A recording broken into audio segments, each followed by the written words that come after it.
Welcome to episode 125 of the Forward from 50 podcast, where we interview people over 50 who are pursuing new direction for their lives. It's an opportunity for men and women to tell their stories, their way, and in their own words. I'm Greg Gerber, the founder of Forward from 50, and your host for today's show. Today I have the privilege of speaking with Vicki Gold. She's an 80-year-old retired physical therapist who continues to make a meaningful impact by teaching people how to age safely, wisely, and well. Vicki blends her clinical knowledge with decades of experience in mind-body disciplines like yoga, tai chi, and other methods to help people unlock greater vitality as they grow older. Here are my key takeaways from our conversation. First, posture and alignment matter more than you think. Vicki's ABC mind-body system begins with alignment, and she shows how simply adjusting your posture can improve confidence, mobility, and even organ function. Second, breathing and mindfulness are game changers. Conscious breathing, especially slow breaths from your diaphragm, can reduce stress, increase energy, and support physical exertion. Finally, attitude shapes aging. Vicki developed a second ABC system, attitudes, beliefs, and commitment. She believes aging well is largely a mindset choice. I think you will love how Vicki combines gentle humor, real-life stories, and actionable tips to help anyone over 50 move through life more intentionally, both physically and mentally. To tell us what gives her life more meaning and purpose at age 80, please welcome Vicki Gold to the show. Thanks for joining me today, Vicki. I really appreciate your time. It is hard to tell that you are a woman who is in her 80s. My goodness. Just 80 right now. Okay. You must be practicing what you preach when it comes to fitness and healthy living. How did you get interested in this? First of all, for your listeners or viewers, just a quick little background. I'm a retired physical therapist, but I'm also somebody who has experience with, I call, a variety of mind-body techniques, yoga, tai chi, Pilates. Some people may have heard of Alexander and Feldenkrais techniques. And I've always been someone who loves to share what I know. Sometimes people don't want to hear it, but I'm just passionate about sharing what I know and learn. Brian, my goodness, your question was, Greg? My question was, what got you interested in doing this? If you're a retired physical therapist, it's been part of your career for a long time. But you've continued doing this to encourage people over 50, who I call seasoned citizens, to remain active. And I think that's so important. Yeah, I guess as a physical therapist, and even I chose to become one because I had an early exposure to people with disability. I had a brother who was 6 years younger than me, who was profoundly developmentally disabled. He lived to age 69 and really wound up having a wonderful life and being an awesome person. But then I also had a girlfriend who at age 10 had gotten polio, and which she had just missed getting the vaccine. So from an early age, I was sensitized to people having challenges, and this is regardless of their age, and that ultimately directed me towards physical therapy. So I have to say my whole life has been directed towards people working to achieve their potential.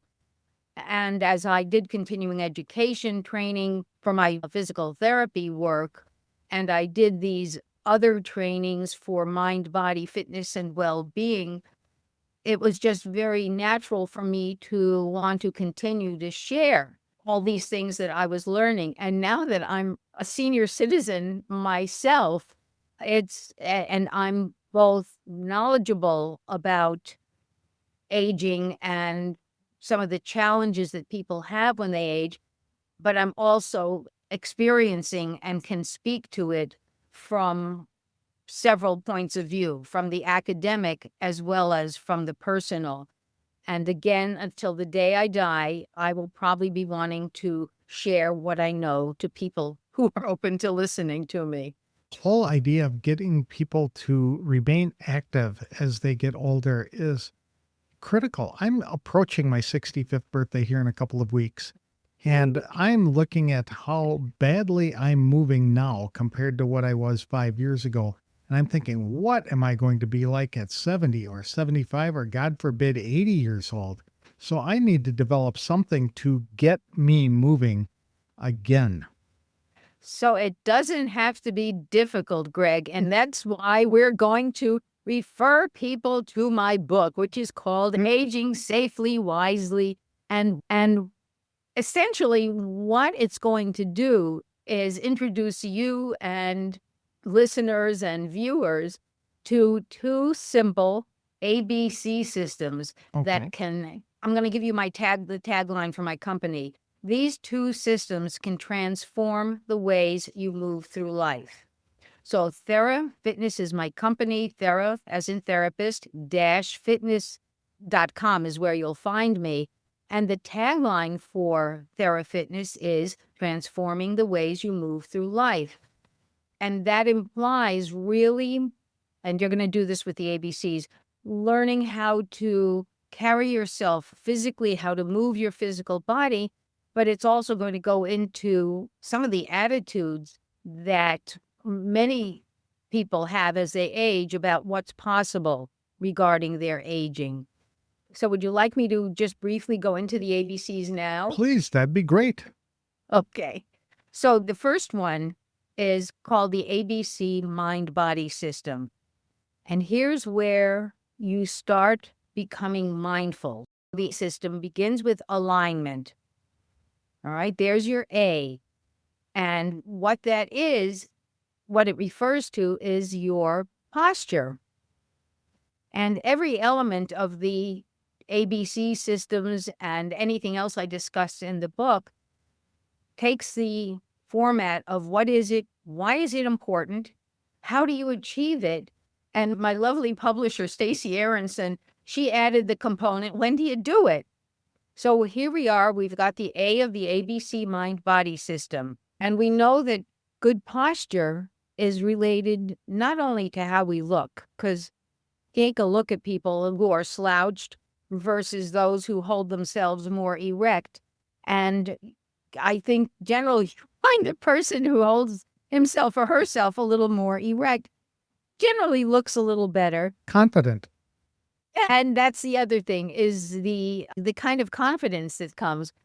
I want to just do a little sidestep here, because if you are someone who has self-esteem issues, self-doubt, depression, certain negative psychological points of view, sometimes it's difficult to make the physical change and take on the better posture. I've had people say, I don't want people to be snooty or aloof because I'm up straight. I just want you to take a moment to consider, if this is an issue you have, take a look at how working on your physical posture, your alignment, might impact your confidence and your self-esteem. So that's, yeah. I like how you say that because it reminds me of Eeyore. If you remember from Winnie the Pooh, he was always depressed, always moping around. There is no posture or self-confidence involved in any of his speaking or the way he moved. And yes, you're absolutely right. Just that posture, getting upright and taking notice is just helpful, I would think, in getting us through the day. Yeah. So that's one reason you want to start becoming mindful of your postural alignment, A. Something else is to be aware of how, this is going to be relevant for you, Greg, is realizing that better posture also allows your body to function more fully. You see it especially in the arms, the shoulder, and in the neck. If you were to go into a really slouched position and then raise your arm, turn your head, I promise you that you will probably feel stiffness and discomfort and not be able to go through your full range of motion. Interesting. So I have stories. I tell it, I don't know if we have time for the story, but let me make the point that by maintaining this better postural alignment, you are now allowing the joints in the body to function through their fuller, more normal range of motion. And of course, when you are up straight, you now have made room in your chest. So when you go to breathe, the lungs have more space. You the organs in your abdominal cavity, they're not being compressed. So those are just two of the reasons why better alignment is important. Very Did you good. want to say something No, about? nope. Okay. And then, do I have time to tell the story Sure. before I go on to the others? So there was a woman who came into a waiting room where I was working. And she was sitting in the waiting room chair, and she was early for her appointment. And I walked over to her and I said, "Tell me what your problem is." I wanted to start planning, being prepared for when she finally came in for therapy. And there she is, slouched in her chair, and she goes to raise her arm and she winces. My arm hurts. I said, "Okay, before I leave you, I'm going to sit you back in the chair." So I got her hips all the way back in the waiting room chair. I put a little support behind the arch of her back. I rested her arms on the armrest of the chair, and I added a pillow. So her arms were fully supported, so they weren't weighing her down. So now she's up straight, she's breathing. Well, I tell her to just do some relaxation breathing, and I'll come back and get you in about 15 minutes. And I came back about 15 minutes later, and something made me ask her, "Tell me what your problem is again." And the arm shoots straight up. Now, that's not going to happen for everybody where they may not have the possibility of straightening their posture all the way. It may not happen in people where there is some other issue going on in the joint. But for this woman, her problem seemed to be mostly focused in the shoulder joint, and it was related to her postural alignment. That's a great story. Yes, It is. And go ahead. I'm sorry. I have been seeing a chiropractor for much of my adult life just to keep my spine aligned. And I know people think that's hokey pokey, etc., but just going through that adjustment once a month has always seemed to help me. And the biggest problem that I have is I spend all day on a computer. So I am posturing down, looking down my neck, etc. So when they can get me sitting up and looking forward on my neck, it feels uncomfortable. But that's what I need to be doing, one of the exercises to keep me in that posture and in that alignment. So this all goes back, Greg, to the idea, first of all, of starting to be conscious that when you might be slouching. And the other thing, besides having somebody do you, so to speak, is to develop the core conditioning. And there's actually, when we do how do you achieve it, I'll do a little description of something that's really simple to do, whether you're sitting or standing, that can strengthen those core muscles. Let's make sure I've got the alignment. You look better. Hopefully you feel better. Your body functions better physically. The organs function better. How do you achieve it? If you remember the old days, we used to be taught chin, or depending how old you are, chins in, chest out, stomach in, shoulders back, and you'd get this really rigid posture. What I like to do is encourage people to use imagery.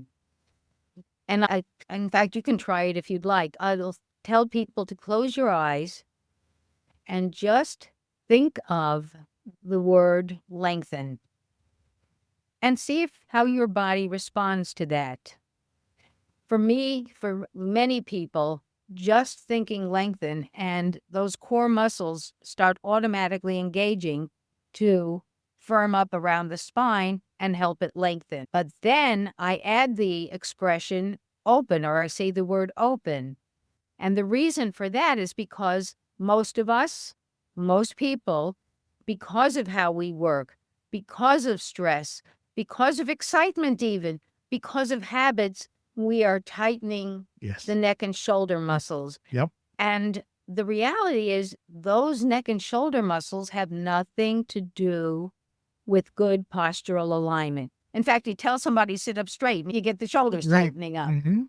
They have nothing to do. So we focus on lengthening and getting those core muscles working.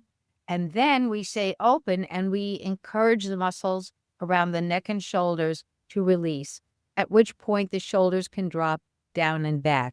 Okay. In the book, I actually add the additional suggestions. That was the word I wanted. The additional suggestions of tuck your chin or retract your chin. So in this case, the head rides back on the trunk because, as you're probably aware, Greg, right? You're working on the computer, you're doing work, whatever, the head goes forward. You take a look at people on the street, you're going to see a lot of people, unfortunately, with the forward head. Yep. So we add the suggestion, lengthen, open, retract the chin, or just move your head back onto the shoulders. And the last suggestion is imagine the crown of your head rising up towards the ceiling, which tends to tip the head again. So you're not looking down, you're not looking up, you're looking straight ahead, and you're getting that lengthening, opening. Very cool.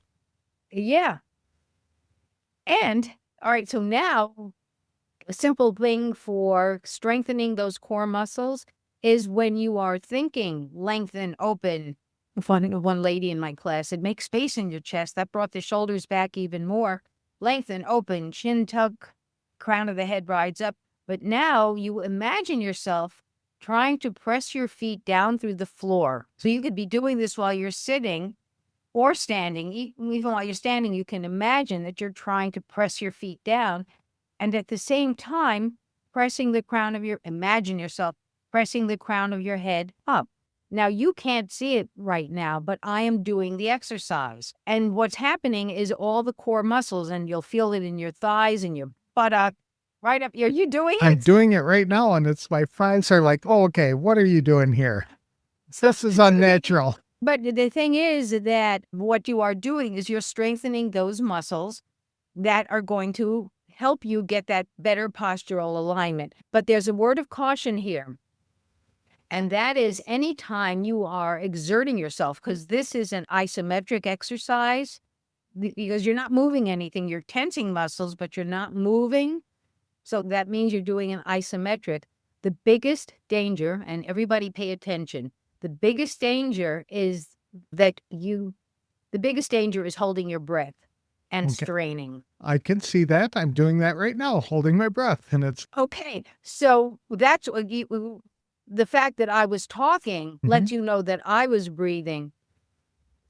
So anytime a person is going to be exerting themselves, whether it's this what we call a foot press exercise, or forgive me, but even on the John, anywhere you might be exerting yourself and the temptation is, or the natural instinct is to hold the breath, what I'd like you to do is learn the ABCs, which are alignment, breathing, centering. We're going to get into the breathing. Do your ABCs first. Align, breathe, center. Now do the exertion. And the other thing, that by itself won't be enough. But the other thing would be to either count out loud, hum, sing, speak at the same time that you're exerting. So you're doing conscious breathing, which is going to be the B of the ABC mind-body system. And that way you can exert this isometric force. You can do this strengthening and not risk blowing a blood vessel. okay. That's important. Yes. Important, yes, especially for planning to live past the 50. Exactly. Okay. So there's a lot involved. You think just sit up straight, but there's a lot involved for fully appreciating the importance and the value and the strategies for achieving good postural alignment, A. Okay. Now we go to the B. And people say breathing. Everybody breathes. What's the big deal? No, you have to be intentional about that, really, in order to get the good lung capacity. You have to breathe in, hold it a bit, and then relax it slowly, if I'm not mistaken. That's a part that. And by the way, Greg, you make the point that if people are into studying breathing, there are a lot of breathing techniques for developing consciousness, for all kinds of things. I try to keep things simple in the book. And all I ask you to do is what I call conscious breathing, which simply means that you shift out of that automatic and you just take a little bit of time to become aware of your breathing. And that's why I'm going to call it conscious breathing, and be aware that it becomes a tool. It's a tool that you can use for stress reduction, and it's a tool you can use for increasing your energy. And the strategy, when or in the book and when I'm working with people, is you align, because that's always the first part. Turn your attention to your breathing. And sometimes I'll have people actually blow out first before they even breathe in. And the reason for that is because people are surprised at all the air that's left in the corners of the lungs, the residual air. I remember having to do that for an exercise for class, and you breathe out like, but then they had you purse your lips and go and blow out the rest. And when you think you're done and you purse your lips, it's amazing how much more air comes out. So you can imagine how important that is, especially for someone with chronic obstructive pulmonary Right. disease, COPD, or has any kind of compromise of their lung tissue. So the technique is just periodically during the day, because you don't want to be exhaling all your air every time you breathe. You'd pass out. You'd hyperventilate. So the technique is align, because we always start aligned, breathing, and we do in through the nose, and slow prolonged exhalation, either through pursed lips, or I like to make a hissing sound when I'm doing a class so people can actually hear. You may not hear me.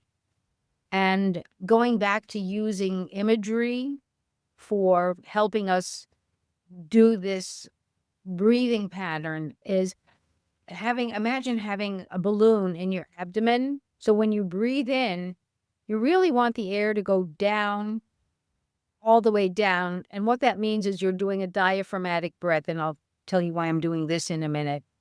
So you breathe in, you fill that balloon. You notice my neck and shoulders did not tighten up. I did not heat my chest. And then the slow, prolonged exhalation, really slowly and as fully as you can, so that you are getting rid of that residual stale air. And holding the breath is one strategy, understood, and that's an option people can do.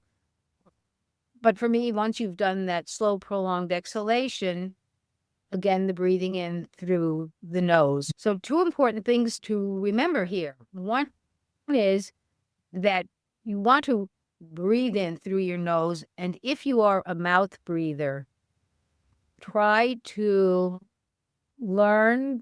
get help so that you can develop breathing in through the nose. I see you nodding your head, Greg. I can do that. Yes, I'm guilty of that myself. Yes. Okay.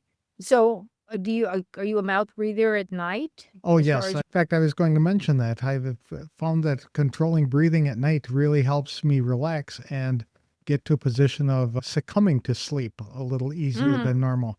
And I remember a teacher telling me to practice the breathing exercises in like high school, and we were monitoring our pulse rate at that time, and how just focusing intentionally on our breathing helped reduce our pulse rate. And that's like pretty cool stuff when you think about it. Yeah, you think about yogis and Yes. the miracle, it seems like a miracle to us. I just wanted to mention that there's also the technique that probably should be done in conjunction with a medical practitioner of taping, just a little bit of tape to keep the mouth closed at night. Of course, people who are dependent on CPAP machine or have sleep apnea, that's why I say you need to work with a healthcare professional. But that is one of the strategies that's used. There's another strategy for prolonging your exhalation during your everyday activities. So periodically during the day, you may stop and think, oh, let me do my ABCs, align, breathe, center, and then go about your activity. I think she was a speech therapist. Somebody heard me do a presentation once, and she asked permission to comment about how I was speaking. Apparently, because I get so excited when I speak, there was a lot of And then, and the bottom line of this story is that one of the things that any of us can do to slow that breathing down and to get a longer exhalation is to, and I'm going to exaggerate it now, is to speak more slowly and get more words out on a breath. So I'm speaking extremely slowly, but I have not breathed in. So that means that every word I'm saying is out of the same breath. And now I'm out of breath. But it's a strategy for those of us who tend to be shallow breathers, fast speakers, people under stress. Slow down. Very good.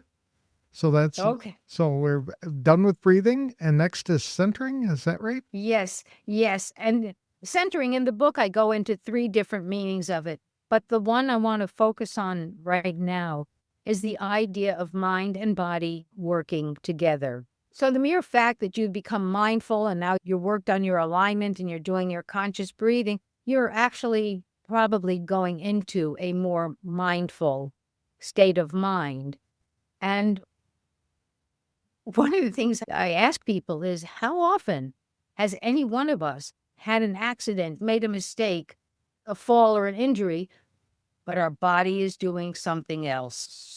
The idea is to inspire out of your busy lives and all the things we all have to do is to do one thing at a time.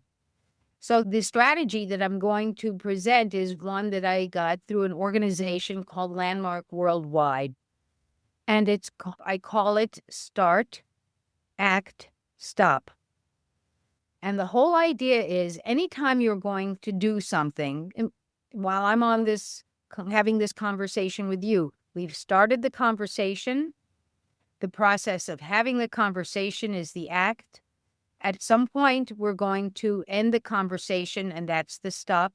And then what's going to happen is I start the next one. I do whatever I'm going to do, stop that, on to the next one.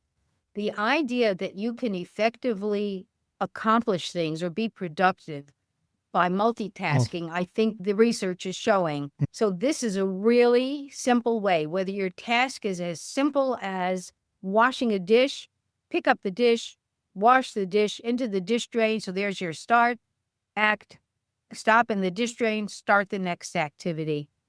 And I'm going to make a request that I have not made on any other interview. And that is how frustrating the frustration is when I'm on the phone with somebody and they're busy washing their dishes, preparing a meal, doing something at the same time that we're having a conversation.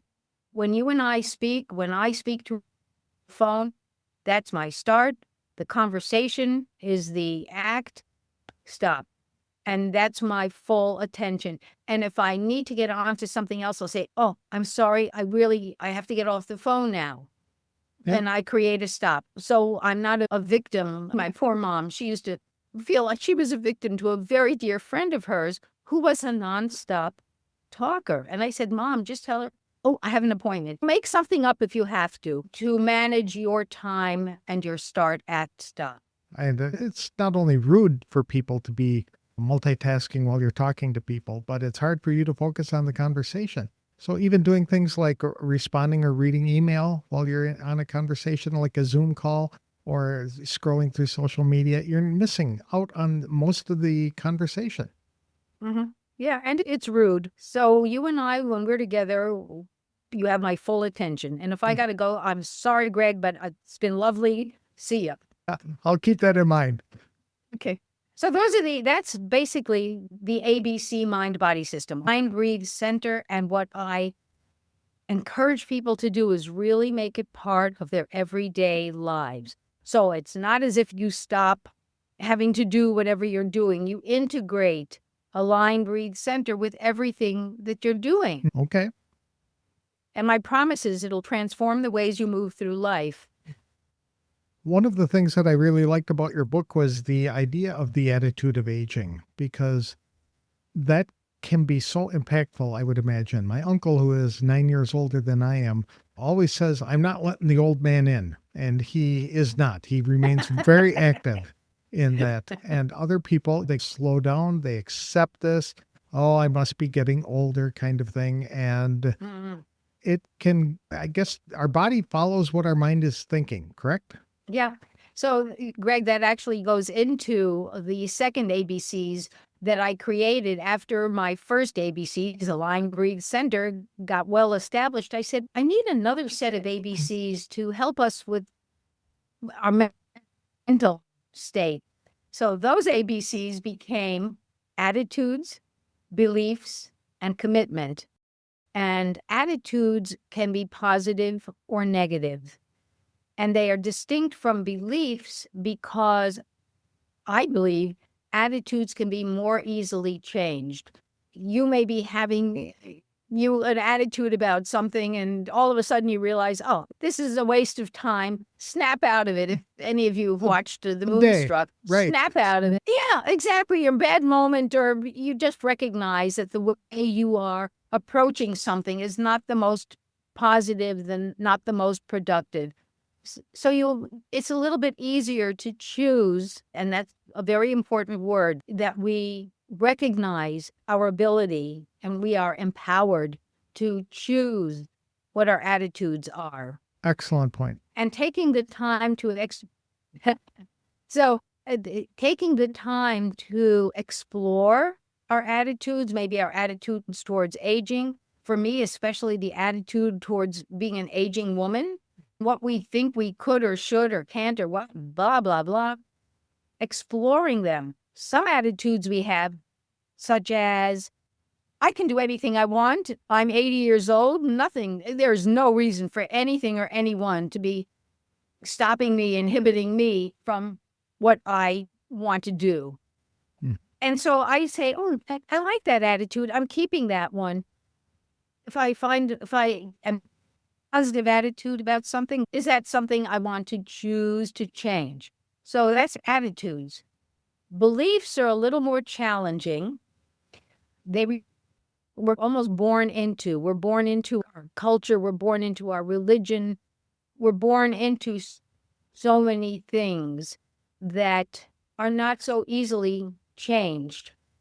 I say it's worth looking at, putting yourself and what's possible for yourself, looking into those beliefs, and once again choosing.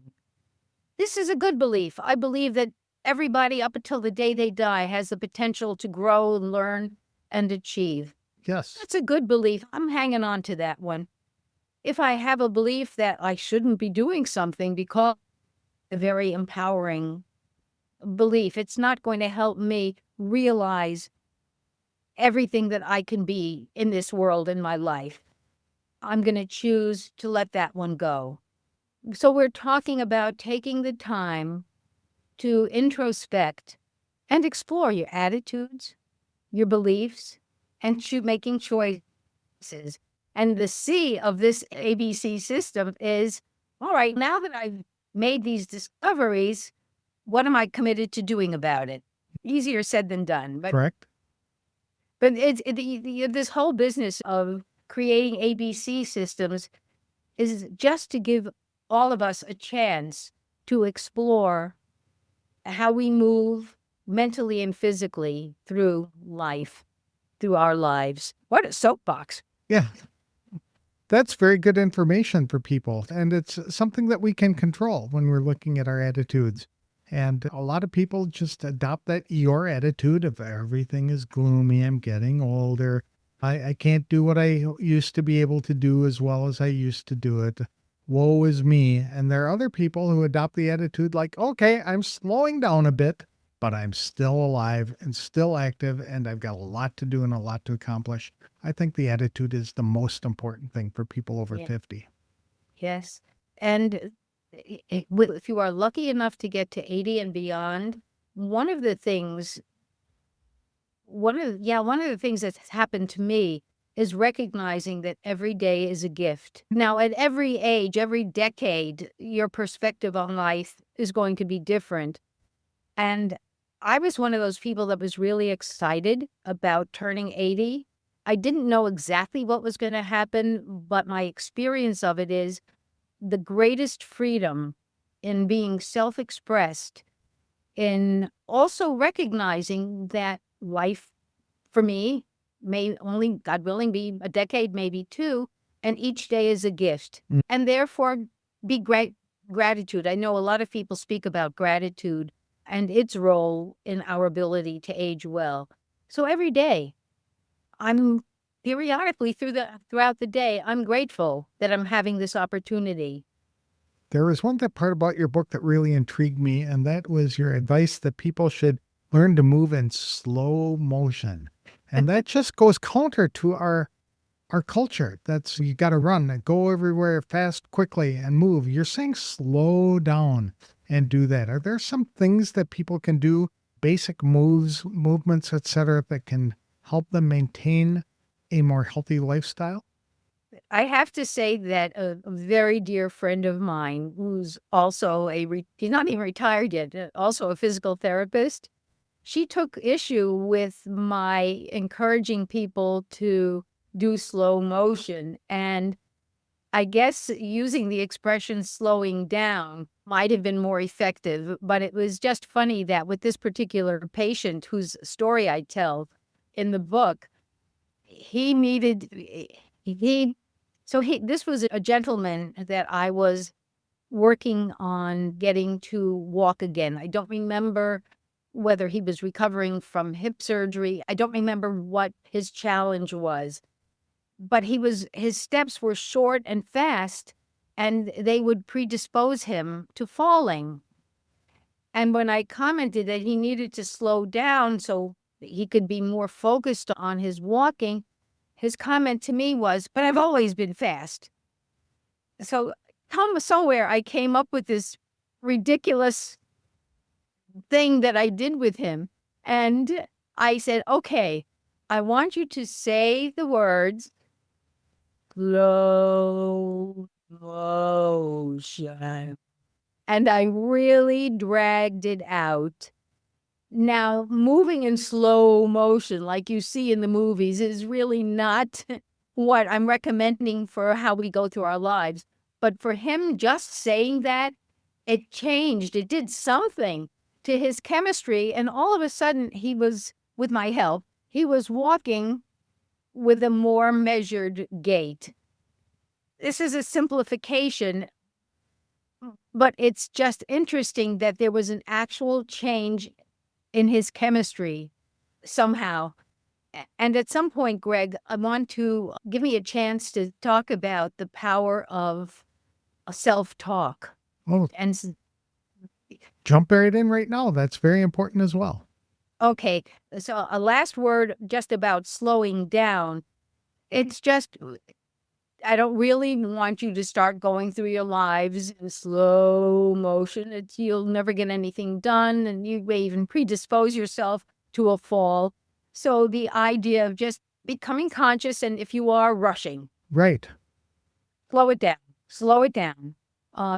I've told, especially when I lived in Manhattan, and we had a very dear friend who lost her life because she was racing across the street and got hit by a car, and that was it. So from that point on, I took the point of view, nothing and no one is going to rush me. If I have not planned for something and I'm going to be late or they're too bad, nothing and no one is going to make me rush and potentially have an accident or an injury.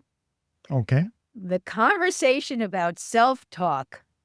This is another story that I get goose pimples every time I tell. This was an incident with a lady. She was very senior. I don't remember her exact age.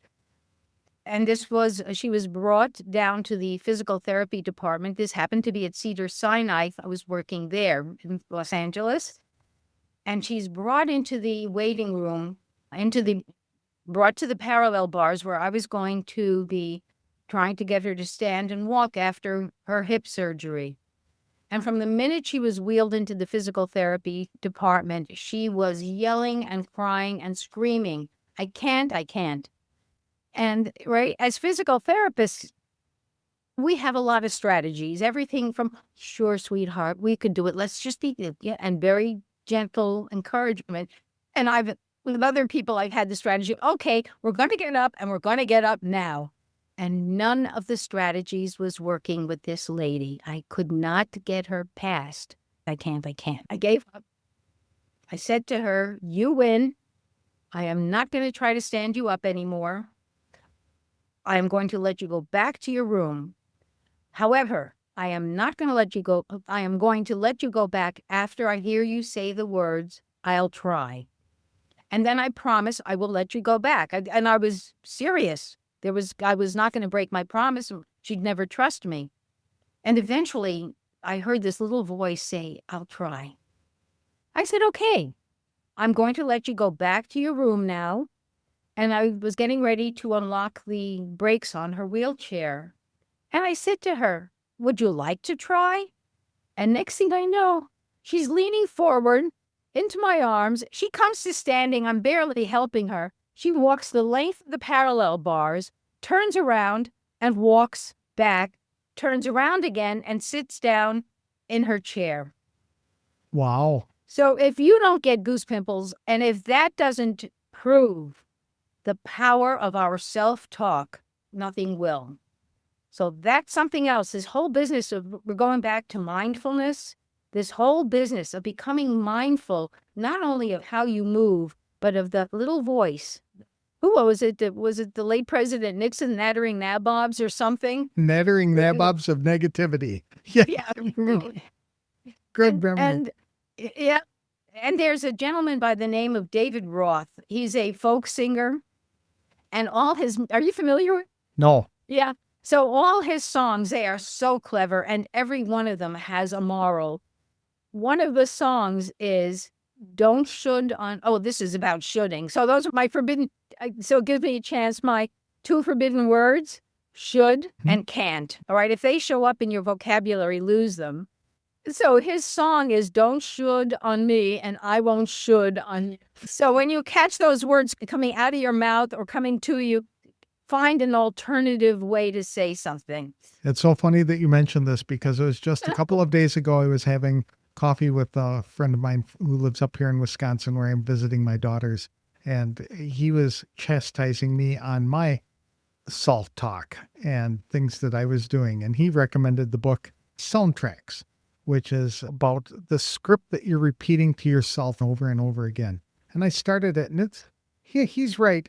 It is a lot of the way that we perceive what we can do is based on what we are telling ourselves we can or cannot do. Because was it Henry Ford who said, whether you can or can't, you're right. Yes. That's right. Yeah. Yeah.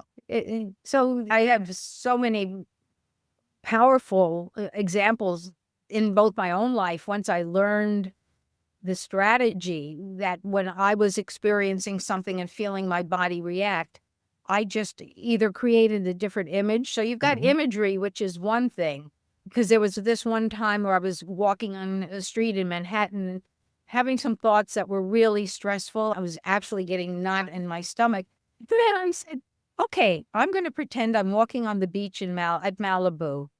Nothing changed in my physical environment, but it's like all of a sudden my body said, oh, this is lovely. That's a good point. Yeah, it's a matter of, I guess what we're talking about, Greg, is mind games. And because a lot of the stuff in our heads, they're not real. Exactly. They're not true. The things that we worry about, almost 9 out of 10 don't even come to pass.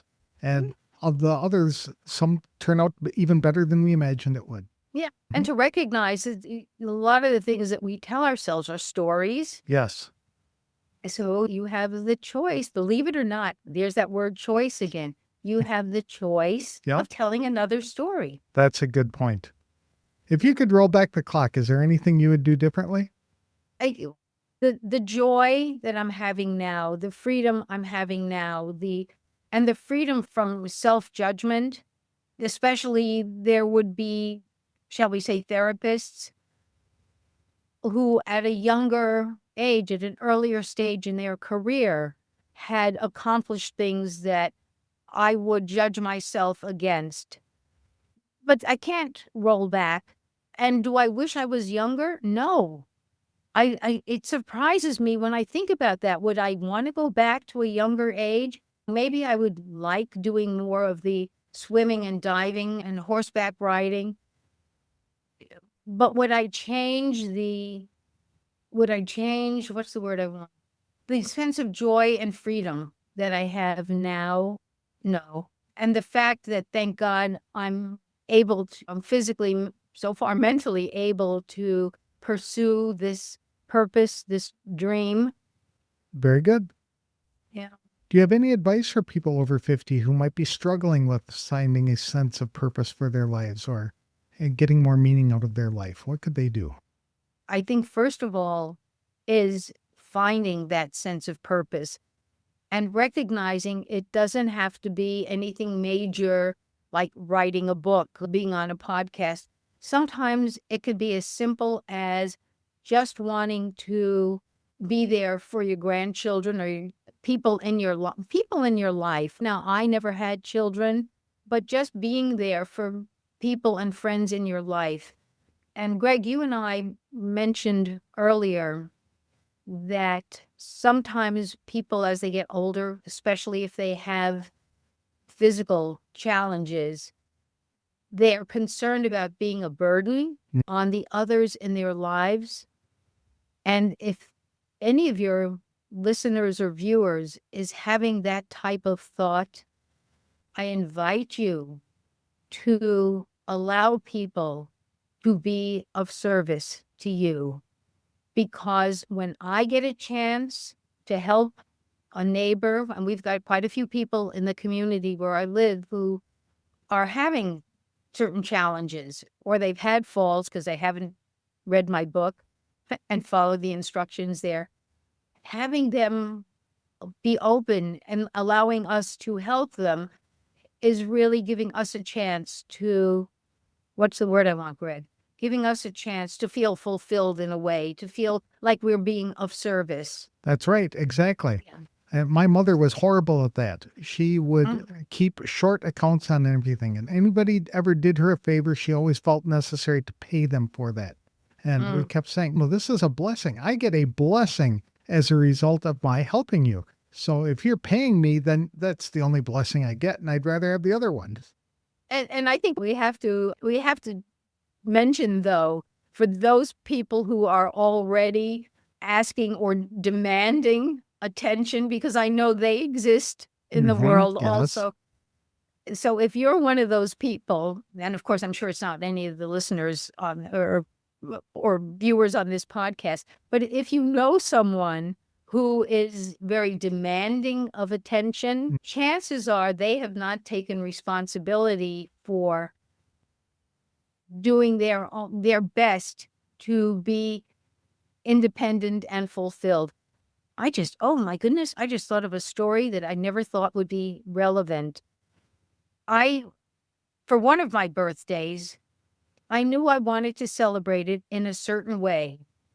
And the person I was with at that time, I didn't trust that that person would give me the birthday that I wanted, which was simple, going out simply to dinner, a very quiet birthday. And I arranged my own little birthday celebration. On my coffee table, I wrote myself a birthday card. I had a candle. Somehow, I guess I got flowers, and I gave myself a birthday. And it was so fulfilling. And the last thing, which I just did for my 80th birthday, I didn't want to burden my husband with, because he's outstanding, but arranging birthday parties, and certainly surprise ones, was not in his wheelhouse, I think they say. So I threw myself an unsurprised 80th birthday celebration, which my husband and friends helped. We had 40 people. I arranged for a caterer for some, what was it? What do they call them? Heavy hors d'oeuvres. We had several games, including select music from my 8 decades. It was awesome. And I was so satisfied, so gratified. So for those of you who need to learn to accept help, please recognize you're giving a gift to others. for those of you who want certain things, take some steps if you can and need to meet your needs. There's that soapbox again. You did a great job. How can people connect with you if they'd like to follow you or learn more about you or even get your book? Okay, so it's really simple, and that is go to my website, which is Thera, like therapy, THERA, and then the dash, don't forget the dash, and then the word fitness. I don't have to spell that for you. .com. So therafitness.com. Okay. And there you can learn more about me. You can then go to the book page. And on the book page, I do an 8-minute audio intro if you want to hear me talk a little bit more about the book. You can also order the book straight from that page on my website. And you have the option of ordering it from Amazon or from Barnes & Noble. And then the other thing you can do, and I'm glad I just remembered, if you go and you contact me, you can't see this in detail now, but if you contact me through my email, which will be on the website, you will get a free 2-page tips, what do I call it? 9-body tips and tricks for relieving stress. So I highly recommend you go to my website, explore the pages, and be sure to contact me. Excellent. Are you active on Facebook or any other social media? It's one I'm going to shit on myself now. It's one of those things I should be, and I have a feeling as these podcasts that I'm doing get ready to air, I am probably going to be much more alive. I do have an account on Facebook, on Instagram, and on LinkedIn. I have a YouTube channel, but there's not a lot on it right now. Okay. But that will change in the future. That's the plan. Awesome. Thank you very much for sharing your story with me today. I appreciate it. I think a lot of people will find it beneficial to begin focusing on your ABCs, both of them, to improve their life going forward. So thank you for sharing. Oh, Greg, thank you for this opportunity. It was so much fun meeting you and having this opportunity. Vicki's book, Aging Safely, Wisely, and Well, is much more than just a fitness manual. It's a compassionate and empowering guide to living with purpose, poise, and presence after 50. In the book, Vicki introduces true transformative ABC systems. The first, alignment, breathing, and centering, teaches people to carry themselves better physically, leading to improved energy, posture, and body function. The second, attitudes, beliefs, and commitment, dives into the mental habits that either limit or liberate us as we age. Vicki encourages readers to become more aware of their self-talk and to choose uplifting attitudes and empowering beliefs. She is especially passionate about helping older adults shift their mindset around aging. Vicki believes too many people adopt a defeatist attitude when they could instead be discovering new joys, hobbies, and ways to serve. As she explained, you don't need to write a book or to host a podcast to have purpose. Being present for your friends, your neighbors, or your grandkids can be deeply meaningful. Through stories of her own patients and decades of teaching, Vicki illustrates how simple changes like improving posture, slowing down, or practicing gratitude can radically improve how we feel about ourselves and the world around us. Her advice is also refreshingly practical. Whether it's learning to say "I'll try" instead of "I can't," being aware of how fast we're rushing through life, or simply integrating her ABCs into daily activities, Vicki gives listeners tools they can start using today. To learn more about Vicki or to purchase her book, visit her website at www.thera-fitness.com. Her book is also available on Amazon and in other bookstores. While you're on her website, you can request a free PDF of her 9-body tips and tricks for relieving stress. You can also find Vicki on Facebook, LinkedIn, and Instagram. As Vicki reminded us, every day is a gift. When we approach aging with intention, positivity, and curiosity, the years ahead can be the most fulfilling of all. That's all for this week's show. If you'd like to start living a more meaningful life, I encourage you to download our free guide to finding purpose, which is available at www.forwardfrom50.com. I'll have another inspirational interview on the next episode of the Forward from 50 podcast. Thanks for listening, and if you like the show, please consider leaving a review wherever you download the episodes.